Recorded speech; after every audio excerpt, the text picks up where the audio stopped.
mugano gwanswa teguleka mukadde ku lujja.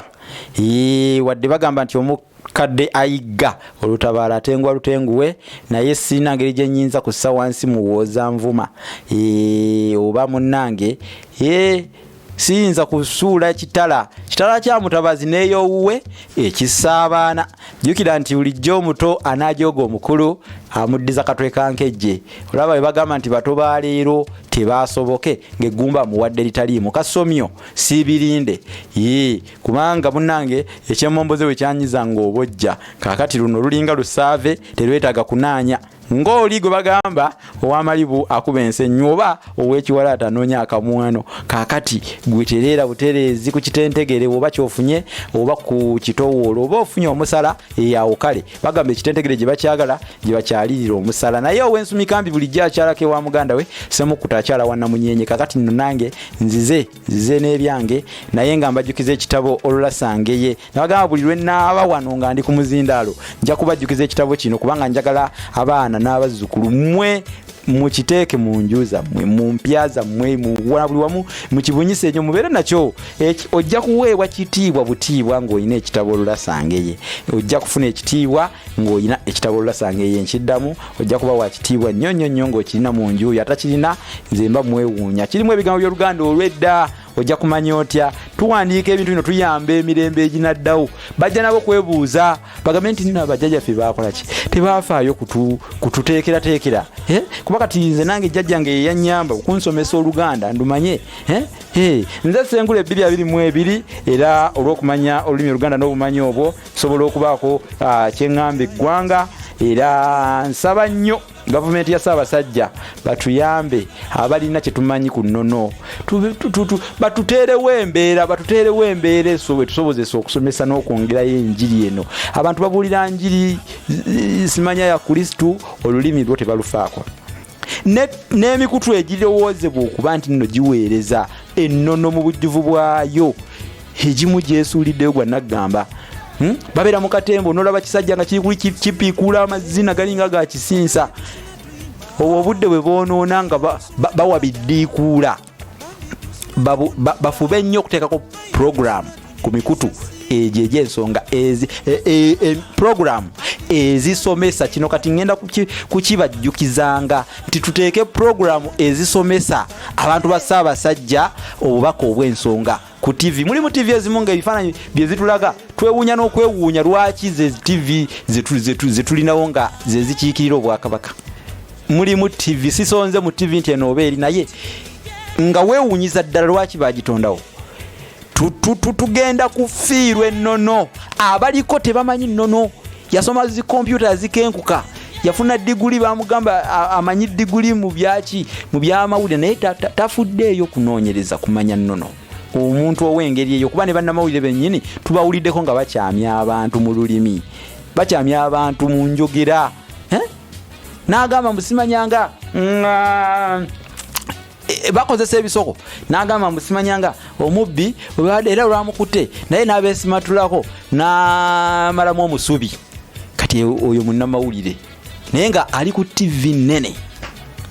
TV eyandibadde nga yeetaatira ennono mu Bwakabaka buno obwa Buganda.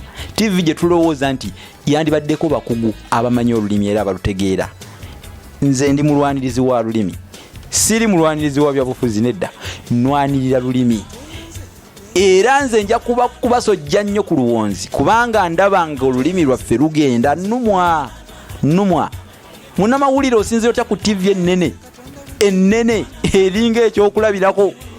N'ogamba mbu omubbi we baamukute n'abeesimatulako mbu omubbi oyo n'amalamu omusubi.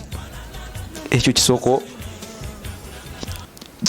yakiwulirako nga kyogerwa awatu naye teyakitegeera.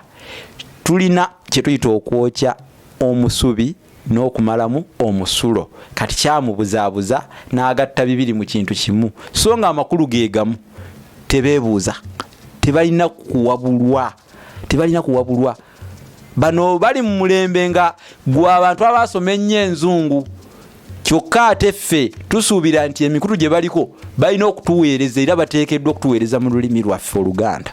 Naye mu lutuuse muluwe ekitiibwa ky'otomanyi kireke buuza abamanyi bakubuulire otegedde. Bagamba nti waka awunyanga gwo musanze mu nswazi gwegamba nga gwo mulumbye mu nswazi. Waka awunyanga gwo mulumbye mu nswazi. Awunyira mu nswazi. Kakati tufeeyo nnyo ku lulimi era tulwegendereze, tuwabule tutereeze. Kakati ekyo nkibatereezezza nkiwabudde. Okwokya omusubi kitegeeza kuvaawo ku lw'obubi olina dduka n'agenda ayokeza omusubi, oba okumalamu omusulo mangu n'agenda kibaaze ng'ekyomwanisi waataba.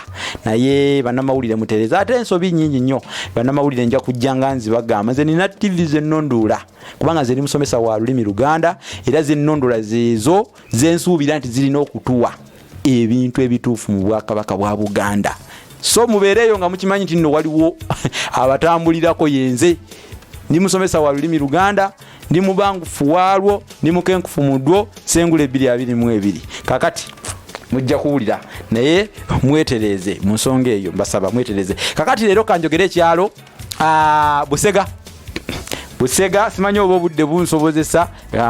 Busega muganda wange Josh Kewali nnyo era antegeeza nga nti Busega abantu bategeeze Busega kyava kuki. Basewo ne banyabo awo bayitangawo mpiima erebera, abamu bayitangawo mpiima eramula. Kale naye nga ekyo kyali kyadda era walingawo ettambiro eriyitibwa mpiima erebera. Kyalo kino kiriraanidde ddala ebyalo nga Nateete. Luli nabawa lwaki Nateete bamutuma Nateete.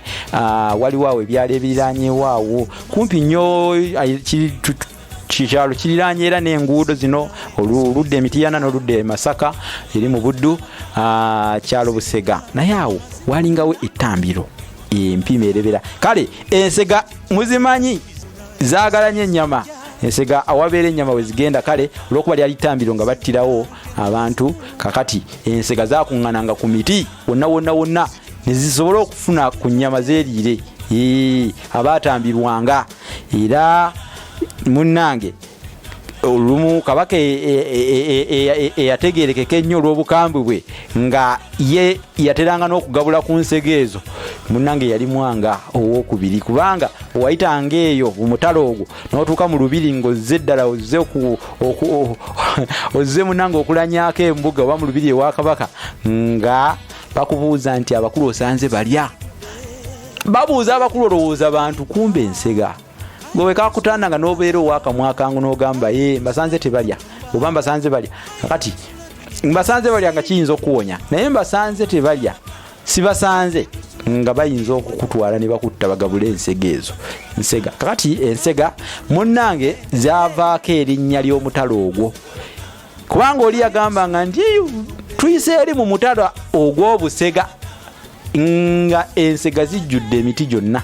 Omutalo ogw'Obusega oba omutalo ogw'Obusegasega.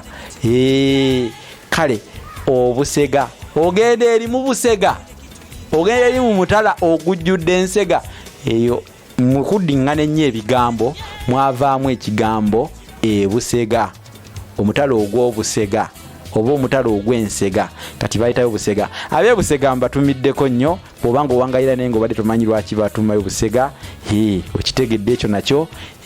Busega awo ku Nkulungo, Busega eri ku ng'ayambuka eri bayitayo Busega. Waliwo awo essomero ly'ebya sayansi n'ebyemikono waliyo Busega yenna. Busega mugazi nnyo. Kabaale Busega mwena mbatumidde n'abawangalire Nateete kubanga ate muli ba muliraano nnyo n'ekyalo ekyo. Kankomeko wano obudde bwe butera okuntwala ekibaaze baaba tujja kuddiŋŋana naye ng'ekitabo lulasanga ekyekyo mukifune. Fuba nnyo teekawo obubaka obwo bw'okyetaaga tulabe. Ssaabasajja Kabaka awangaale.